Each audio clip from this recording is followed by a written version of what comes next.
brought an amazing team here, basically our Tour de France team. This is a very important race for us. Our team is based in California. As an American rider personally, I would love to win stages here. I'm feeling good, better than I have in a long time at this part of the year. So I'm hoping for big things for myself, and I've seen my teammates in Australia, and I've heard about the other guys that are here that were at camp that are also riding really well. So I think we have a lot of options to play in this race. Obviously, we got Cavendish for the sprints. I think we should have an exciting race. You should see an exciting race in Team Columbia High Road. Thank you, George. On to Lance Armstrong. Lance, two-part question. The first, you've been in this race a couple times. I believe 06 and 07, if I remember correctly. Coming back, maybe this is the first race on U.S. soil. We've talked about the cancer initiatives here in the program with Livestrong as well. That undertone, does that make this race a little extra special? Coming back, making it the first race you're back from there as well. Yeah, it definitely, as I think we've made very clear from the beginning, there are two parts to the comeback, two reasons for the comeback. One is obviously the race and the reason we're here. The reason we'll be there on the start on Saturday. But more importantly, really is the thought and the idea and the initiative to take Livestrong around the world. For us, we had a considerable success in the state of Texas and in the United States, and we had a lot of interest from around the world. So, we had been studying this. How do we do it? Where do we go? What's the best message to take around the world? All of this coincided with me training again, riding again, just on the bike for fun, doing some events like the Level 100. And for me, it just clicked in my mind. Maybe I'll try this again, just for fun. And so I set off a string of events and a series of events, call and go on, getting back on the team, and the two coincided perfectly. So we were blessed to have an amazing launch down in Australia. And all of us, not just from the team perspective, but also from the foundation's perspective, we're looking forward to carrying the momentum through California and on into Europe and through the rest of the year.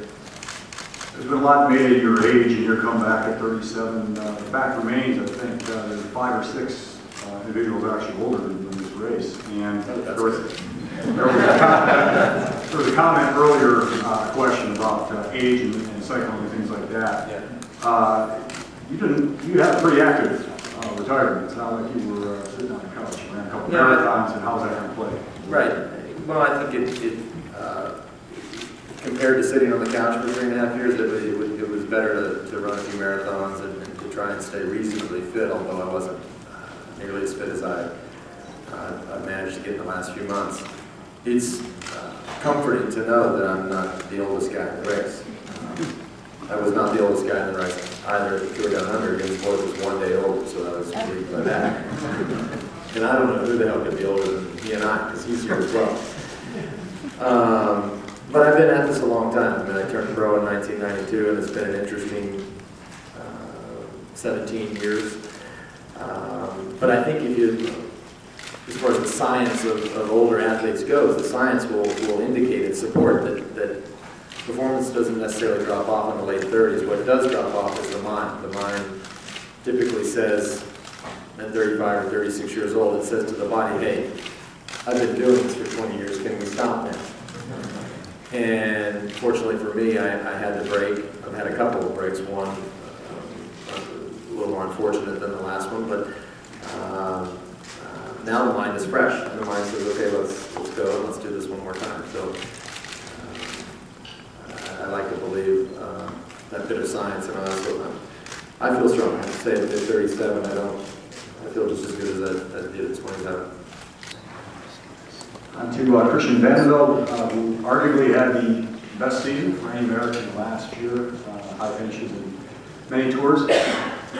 Christian, Garmin Slipstream team is a little under the radar. Some of the other teams here, is that a good thing or a bad thing right now?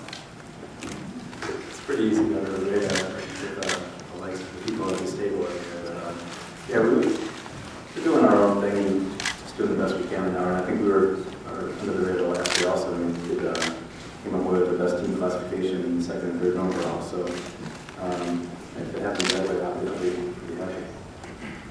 You trained a lot in Chicago, back in hometown, over the winter here. It's been a pretty violent winter. Well, that was maybe not a lot. Give us a little insight to what it's like to train in 0-degree weather. And I'm not going to let you off the hook. So. Yeah. It was trying, to put it lightly. This was like the coldest Chicago that I think actually since I've been alive. It was horrible, I'm not going to lie. It was absolutely horrible. And what I think of is actually, since Lance was in the media so much, that every time I turn on the computer, Lance is in Rote and Levi, training here, and islands and Hawaii. And oh my God, what am I doing? I go back to my trainer. And that was bad. So anyways, the biggest thing is that Levi, and knowing what these guys are doing, preparing for Santa Rosa, in Santa Rosa, preparing for Tour of California is always a huge objective for every American cyclist. And so much light, obviously, has been put on this race. So, yeah, I did my best. That's all I can say. But I was back there last week, and I had the birth of my second daughter, so that was pretty cool.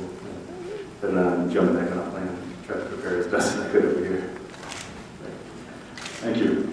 And on to two-time defending champion, Levi Leipheimer, in Santa Rosa.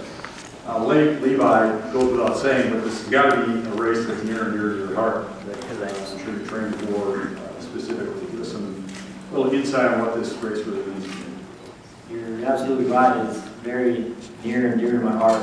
I think back to like what Phyllis was saying before that press conference in the end of 2005 when they first announced that there was going to be a Tour of California and it was going to be 5 years, and there was a huge commitment by AToC and Amgen. I recognized right away what it was going to become. That it was going to be one of the best races in the world in such a short time, and I felt like it required the best effort that I could put forward, and I've always had that philosophy from that first edition. I've trained extremely hard every winter for the race, and I feel like I'm right on track, and hopefully be just as good as years past. The composition of the Astana team, give us a little insight just on the composition for this year's tour. Yeah.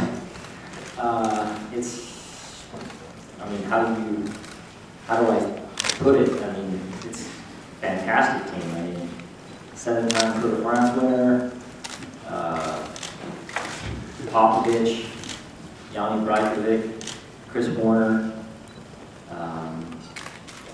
Gregory Ross, Chechu Rubiera, the legendary Chechu. I mean, it's an unbelievable team, and we're really motivated for the race. Like I said, this is a huge race, and it deserves our best effort.